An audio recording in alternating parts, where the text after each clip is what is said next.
Hey everyone, Ralsei is probably the most mysterious character right now, along with the man and the man himself.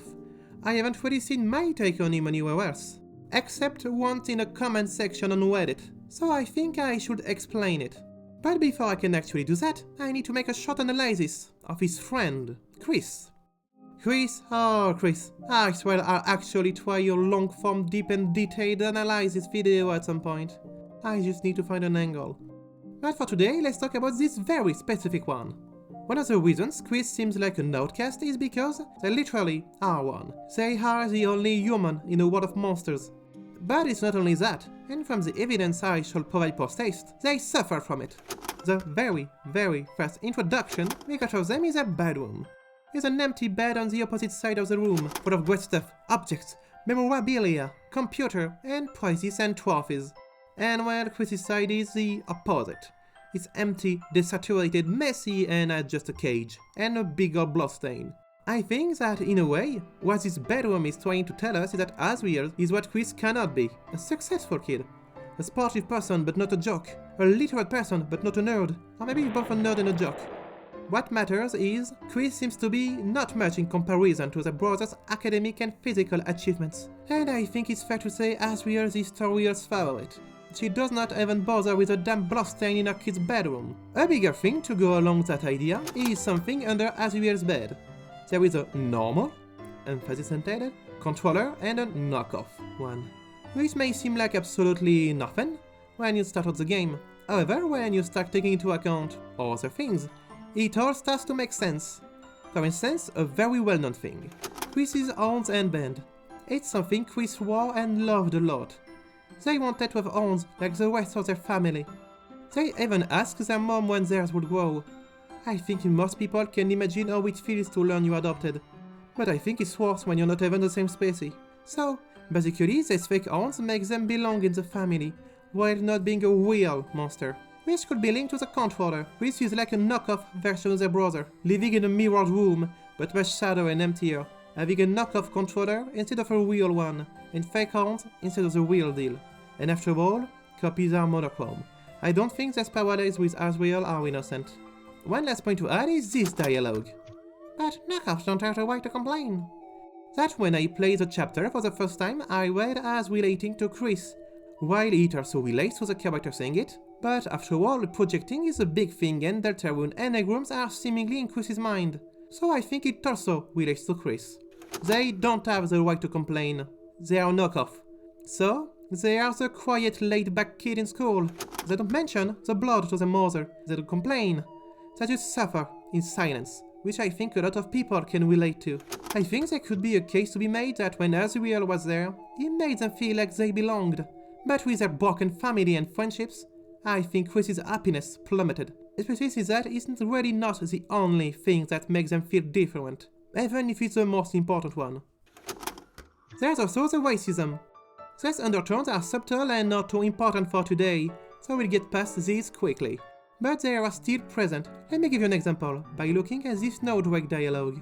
What? It's not funny? Do you must not have a sense of humor or something?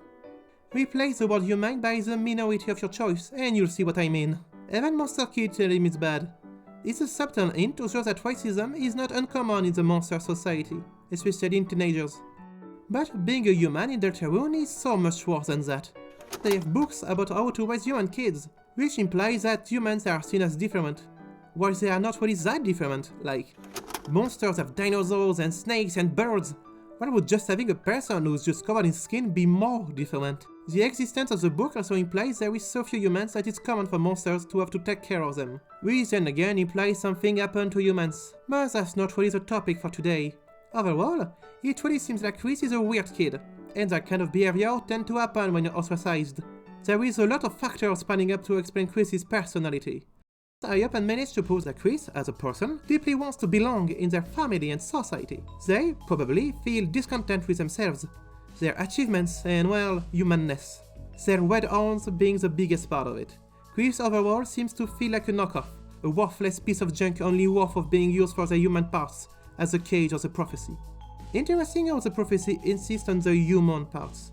I think the elements I've planted will take all their meaning in the next section, so let's move on. Now that this has been told, I can finally talk about the tough pest boy. He's an interesting character showing an interesting narrative dichotomy with Susie, and has a basic premise of being a lonely person who doesn't value himself at all. That reminds me of someone, but who will learn to do so through the course of the story. He got many secrets and suspicious actions. However, a full character analysis is not that relevant for today's topic, alas. So, what's Ralsei so first level wise? He's a copy. A knockoff, a rearrangement of Asriel's name. He looks like Asriel, but he's not Asriel, and he looks like Toriel, Kris's mom. And well, you know who would want to be like Asriel, but not Asriel? Another character defined by being lonely and having low self-esteem? A certain kid named Kris. My theory is that, in a sense, Ralsei is Kris, not Asriel, with some more element of their brother, like the gender and, well, their own personality as a Darkner. But I think what created Ralsei in the first place is Kris's wish to belong. That would lead us to think that then, Ralsei gotta be the red-horned headband. After all, his horns are pink, and what's pink if not wound on red? This would fit perfectly, and I think it's the most likely option.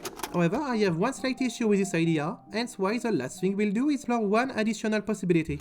The problem is, I don't think Ralsei can just be an object. They can go from the castle town to where Kris and Susie are anytime, and we know they are castle town when we leave as they are not in our inventory or nearby. He is also able to do things in the dark world when we are not there, meaning, I think that the most likely option is that Kris's headband is in castle town and serves as some sort of anchor for Ralsei. And since Ralsei is a concept, a wheel in Kris's head, it can also make Ralsei appear anywhere.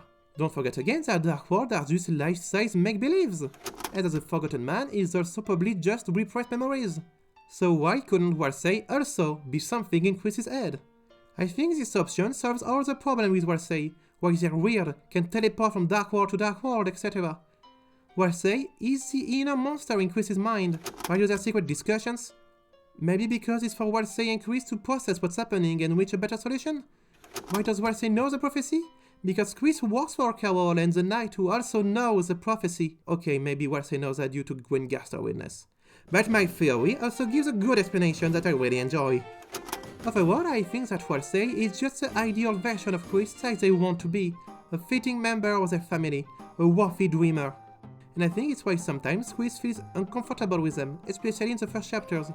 They are literally seeing the them that they wanna be. I think this will be an amazing reveal. It's so interesting narratively and dramatically. Maybe it will lead to Kris better accepting what they are and be able to live happier?